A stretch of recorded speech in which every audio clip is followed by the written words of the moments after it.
Olá, eu sou o professor Rogério e nós vamos dar início aqui aos nossos estudos sobre o grupo 11 do livro de vocês, né? Nós estamos chegando na reta final do nosso conteúdo de filosofia.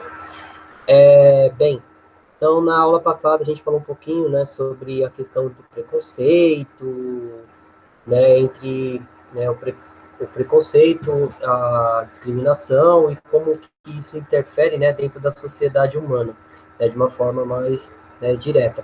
Então, como é que o extrativismo ele é aplicado, né, porque o preconceito, a discriminação nada mais é do que a prática, né, do extrativismo de uma forma mais concreta. Bem, então, uma das coisas que nós vamos frisar aqui, né, então nós vamos começar a trabalhar, né, reforçar essa visão que nós já falamos vários momentos, né, desde o sexto ano, nós voltamos a falar isso no sétimo e nós vamos voltar a falar isso agora. Bem, então nós vamos falar um pouquinho aqui, né, no caso de cidadania. Né, então, o que é a cidadania, a história da cidadania dentro da humanidade? Bem, então, quando a gente fala em discriminação, preconceito, entre outras coisas, muito tem a ver com, né, essa questão de cidadania. Né? Então, quando a gente fala em cidadania, então a palavra cidadania é utilizada com frequência, né, em diferentes textos, tais como conversas informais, matérias jornalísticas, textos didáticos. Então, na linguagem cotidiana, recorre-se muitas vezes ao termo cidadão e cidadãs, né, para se referir simplesmente aos indivíduos, ou seja, sem que o vocábulo remetam ao conteúdo propriamente, né, propriamente sociopolítico, né, de uma origem. Então, no universo da sociologia e da ciência política, né, então, contudo, a cidadania é um conceito que significa, né, bem delimitado, que se transforma no curso da história e de uma origem, né, desde a antiga Grécia. Bem, então, a cidadania, né, ela não é um conceito fechado. Então, a cidadania ela foi passando por transformações, né, com o passar do tempo, a partir da necessidade dos cidadãos, né, daquela sociedade. Então, dependendo de como aquela sociedade ela iria se organizar, o conceito de cidadania também vão se modificando com o passar do tempo, né? Então, isso fica bem claro, né, com as transformações desde o primeiro momento que surge assim, no contexto ocidental, o tema, né, de, né, cidadania, porque a gente estuda muito sobre a Grécia, mas pouco a gente sabe sobre a participação política no Oriente Antigo, né? Então a gente sabe que as monarquias, né, as monarquias chinesas, as monarquias japonesas, entre outras, eles tinham um papel também importante dos camponeses e como é que isso se organizava. Mas a gente vai, né, frisar, né, sobre o nosso olhar aqui no Ocidente. Bem, né? Então, quando a gente fala em, né, política na Grécia Antiga e no Egito, né, então a ideia de cidadania surgiu na Antiga Grécia, né, com as características nuclear de cidades-estados helênicas. Então, em seu período clássico, do século V e IV a.C., a Grécia era formada por diversas cidades-estados, né, as polis. Né, então, eram várias cidades e essas cidades tinham seus governos próprios. Então, a política era um termo derivado, né, de polis. Aliás, em certo sentido, a política é uma invenção grega. Então, nessa questão da política, né, nós temos que reforçar o que o Aristóteles vai dizer, né, em sua obra, né, falando o seguinte, que o ser humano ele é político por natureza. Então, o ser humano ele vai trabalhar uma visão, né, de contextualização e de buscar, né, os seus interesses. Né, então, a partir desse contexto de cidadania. Então, a cidadania clássica, né, que nós vemos que tem o seu apogeu, o seu início lá no século V a.C., em Atenas, quinto e quarto, né, ele vai se modificando com o passar do tempo. Mas por que afirmar, né, que os gregos são os pais da política, criaram a política, né? Então, afinal dessa declaração pode ser contestada com a observação de que as civilizações anteriores, né, do Antigo Oriente, vigoravam, né, sólidas estruturas políticas administrativas, como o Estado personificado, né, na figura do monarca, controlando rigidamente as relações econômicas das sociedades. Então, o caso, né, das monarquias, né, no caso do Egito, que, né, os reis eles concentravam todos os poderes em si. Então, mesmo que fosse uma monarquia absolutista, mesmo assim a política fazia parte, né, da realidade dessas pessoas, né, principalmente em relação aos interesses, né, em que essas pessoas elas se submetiam naquele período. Então, nas antigas civilizações ocidentais, né, como o Egito, a Mesopotâmia, os persas, né, então o poder monárquico era teocrático, isso é, baseando-se na crença de que os governantes eram um representante da divindade, então incumbido da administração o reino e que garantia a ordem estabelecida, né, segundo o que os deuses achassem melhor. Então, nessa cultura, compreendia-se que os dominados, né, então, dominamos de políticas, né, então, a economia e a sociedade como realidade integradas, né, do universo religioso. Né? Então, a questão da cidadania nesses reinos antigos era considerado como uma prática, né, voltada muito mais para a religião. E isso, né, com o passar do tempo, ele vai sendo contestado, né, principalmente porque quando a gente fala em Pérsia, é muito grande a gente pensar em Pérsia, porque os reis, o Dario, ele vai organizar o sistema político chamado de satrapas. Então, cada satrapas tinha o seu governante, né, que era um homem de confiança do rei, e ele fornecia a esse rei apenas os tributos e homens para se formar o exército. Então, no caso das satrapas, era uma forma de política também, né, porque ele vai designar, né, o poder, né, a quem, né, ele achava que deveria ter esse poder. No caso, né, também nas satrapas, né, na Pérsia, né, os persas, quando eles chegavam no território, os persas, eles não impunham a sua cultura, eles vão criar uma mistura entre essas culturas. Então, nesse sentido, os persas, eles não eram tão autoritários assim, mas a figura do rei, ela tinha essa característica, né, divina. Então, mas qual então a novidade instaurada na Grécia Antiga, nas cidades gregas, políticas, né, da política concebida numa atividade humana, mais precisamente dos cidadãos, e não com a expressão, né, da vontade de Deus, no sentido que podemos dizer que a política originalmente grega, quer dizer, entendida como o campo do debate, da argumentação, né, do conflito, dos acordos, das discussões entre os seres humanos sobre a vida e a sociedade. Então, o governo da coletividade não é mais assunto divino, mas da própria humanidade. Dito que outra forma, né, nas cidades-estados gregas, né, das civilizações gregas, surge a política como atividade de cidadão. Bem, então, no caso, né, a política, de uma forma mais geral na Grécia, ela passa a ser realizada nas ágoras, nas assembleias, onde os cidadãos, né, eles vão participar e discutir sobre os problemas encontrados pelas polis. No caso, né, o que será feito, as leis, as reformas, as construções públicas, e como é que isso vai afetar a vida das pessoas. Bem, mas a questão de cidadania, que é o X da questão aí, que nós vamos ver um pouquinho mais para frente, ela não era generalizada, ela não era dada a todo mundo. Então, nem todo mundo na Grécia Antiga era um cidadão. O cidadão ele tinha algumas particularidades próprias. E isso, né, vai se transformando com o passar do tempo que nós estamos, né, começando a discutir aqui. Então, se no Antigo Oriente as medidas administrativas não eram objetivos controversas, né, então, pois não era permitido questionar que se definia, né, na esfera divina, então no Estado helênico, né, no Estado grego, os cidadãos são protagonistas das deliberações, né, eles deliberavam, né, sobre o que eram as regras, né, e os rumos sociais de suas cidades, né, de suas unidades. Então, as atividades políticas, então, é a realização pelo corpo cívico, pelo conjunto de cidadãos que se reuniam nas assembleias, nas quais possuíam direito de discurso, avaliar criticamente, né, as propostas apresentadas e participar diretamente das discussões. Bem, então, a questão de deliberar é importante nós pensarmos da seguinte forma. O cidadão, na Grécia, ele tinha o direito de explanar aquilo que ele acreditava ser melhor, né, para a cidade ou para si mesmo, né, levando em consideração, né, que todo político ele busca atender os interesses de um grupo que o apoia ou seu próprio interesse. Então, nesse sentido aí na Grécia, os cidadãos eles eram protagonistas, né? Então a gente vai ter uma certa divergência com o ponto de hoje. Então a democracia ateniense, ela era uma democracia direta.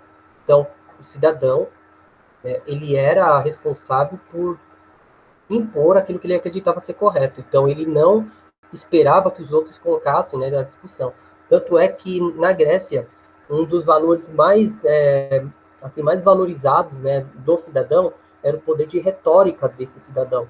Então o poder de convencimento, da oratória, né, de uma fala mais convincente, com elementos mais, né, mais elaborados, né? Tanto é que na Grécia, né, as crianças elas eram educadas para controlar a retórica, né? Por conta do quê? De quando se tornassem adultos, né, e eles fossem, né, para as assembleias, eles teriam como, né, impor aquilo que eles acreditavam que era verdade.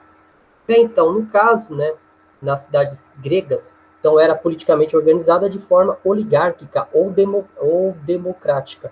Então, nas oligarquias, as principais definições políticas concentravam-se nos cidadãos e das famílias tradicionais mais ricas.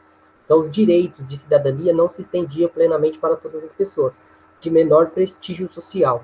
A cidade de Esparta é um exemplo mais conhecido, né, já que a democracia e o indivíduo, né, os indivíduos do sexo masculino, adulto, livre e nascido na cidade, exerciam a cidadania em igualdade de condições, independente de suas situações socioeconômicas. Atena era principalmente uma democracia, né, da civilização helenística. Então, eles colocam algumas coisas aí importantes. No caso, em Esparta, era uma diarquia, né, então existiam dois reis.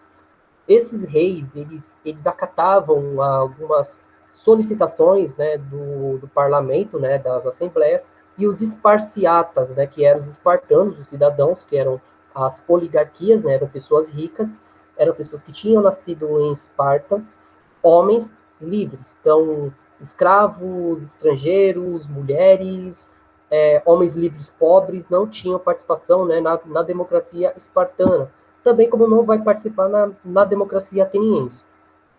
Mas em Esparta é chamada de oligarquias, que eram as famílias tradicionais, então aquelas famílias que já vinham, né, herdando esses títulos de tempos em tempos. Já em Atenas, né, a democracia também é um fator de cidadania, tem sentido socioeconômico. Então, para ser cidadão, a pessoa tinha que ter recursos. Então, não era qualquer um que era cidadão. Então, eram os grandes proprietários de terras.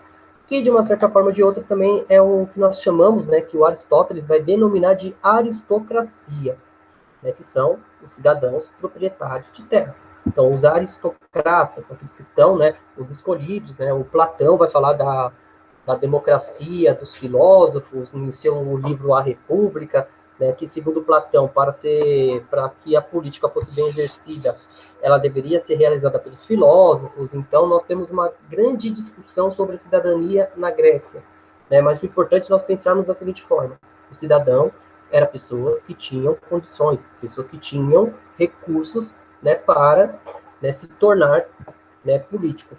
No caso, né, vai ocorrer uma reforma na Grécia, né, em Atenas, onde o político, né, quem vai exercer a política vai receber um salário, né? Aí o político vai ter condições, né, então a pessoa vai ter condições de frequentar a ágora, porque ele não vai precisar, né, despojar de grande parte do seu tempo para o trabalho. Então, é aquilo que o Aristóteles também vai chamar, né, de ócio produtivo, né? Então, o que isso quer dizer? Que para a pessoa participar das ágoras, ela tinha que ter tempo hábil para isso, né? É importante sempre frisar sobre essa questão da ágora. Bem, então, a democracia, né, essa cidadania da Grécia antiga. Então, diferentemente da democracia contemporânea e seus, né, que são representativas, quais cidadãos elegem representantes responsáveis pelo governo da sociedade. Então, a democracia das cidades gregas, elas eram diretas, né? Então, os temas eram discutidos e as decisões formuladas diretamente pelos cidadãos, reunindo em assembleia. Então, nestas prevaleciam a isonomia e a isegoria, né, sobre essas questões. Então, a isonomia, né, então, consiste na igualdade de direitos e deveres entre os cidadãos.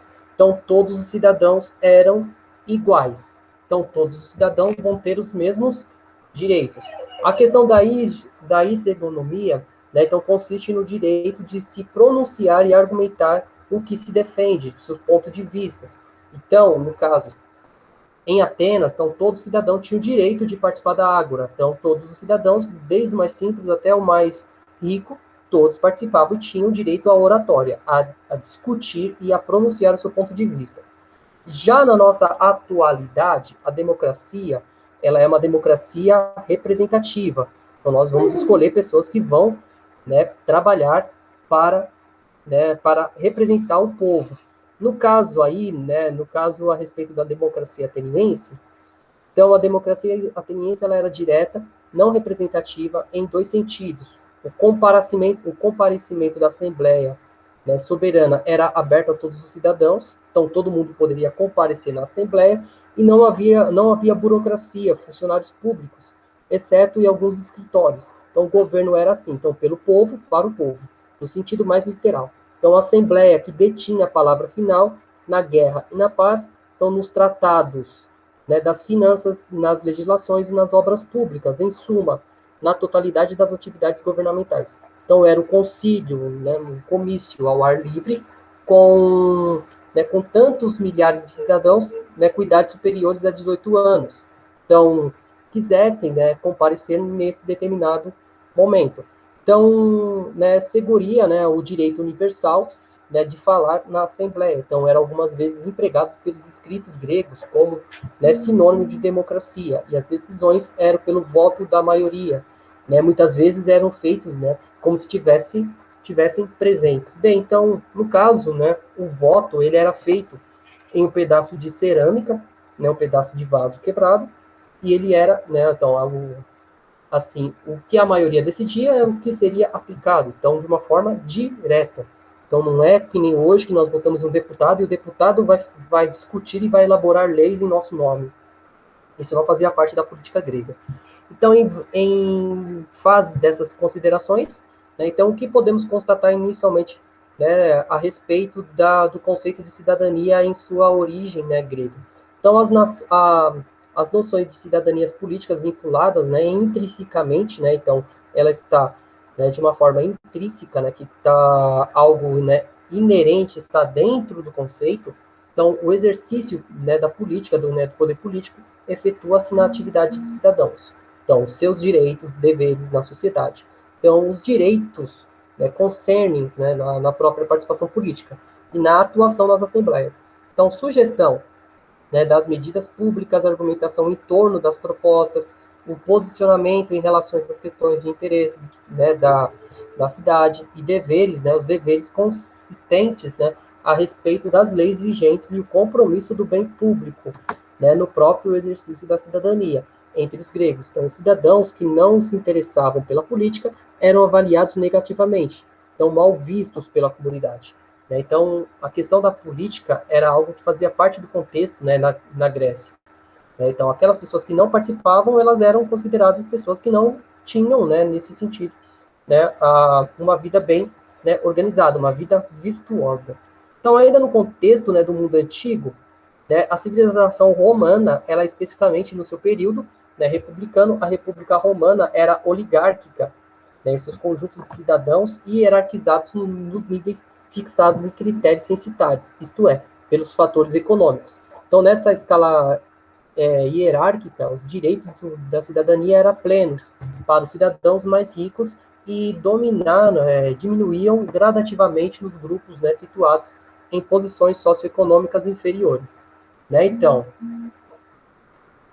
nesse sentido, né, então, na antiguidade, né, então, na antiguidade, o cidadão, né, a cidadania, ela desaparece, né, então, quando, né, ocorre, né, a queda do Império Romano e no Império Macedônico também não existia uma participação tão efetiva, né, dos cidadãos. Então, o cidadão, ele não era tão presente como na Grécia, né, em Atenas, em Esparta. Então, os romanos, eles vão praticar essa questão do Senado, então os senadores, eles tinham que ser proprietários de terras ou parte do exército com o passar do tempo. Então, isso vai se modificando, né, isso vai ganhando outros conceitos. Né, então, eles vão, né, se modificando, não diretamente como na Grécia, como os cidadãos, eles tinham participação direta nesse governo. Então, e com o passar do tempo, né, então, no feudalismo, a revolução, né, assim, o feudalismo, a participação do cidadão vai deixar de existir, mas com a Revolução Francesa, né, vai abrir novamente o contexto para uma nova participação da democracia. Né? Então, com a queda dos privilégios feudais, então dos reis absolutos, então vão abrir novamente a possibilidade da elaboração da cidadania, né, praticados pelo conceito de liberdade, igualdade e fraternidade dentro dessa sociedade. né? Então é sempre bom a gente pensar sobre o que vai mudar a partir desse momento. Porque com o fim do feudalismo, né, então a democracia ela passa a ser uma democracia mais direta, né? Então a democracia volta a partir, né, da questão do voto dos representantes. Bem, então quando a gente fala, né, em cidadania, é importante sempre a gente frisar que nós somos cidadãos, mas muitas vezes nós não sabemos até onde os nossos direitos vão. Então é importante sempre a gente buscar novas referências, novos textos, novas formas de ver o mundo, né, e tentar entender como é que essa cidadania ela vai, né, ela vai ser importante para a formação do homem moderno, né, do homem contemporâneo. Então, gente, eu acredito que tenha sido isso nesse primeiro momento. Semana que vem a gente vai dar continuidade sobre esse conceito de cidadania, mas para uma parte mais próxima de nós, né, e como é que isso, né, vai desencadear o que nós chamamos de direitos, né, civis, né, direitos sociais. Tudo bem? Muito obrigado e até a próxima.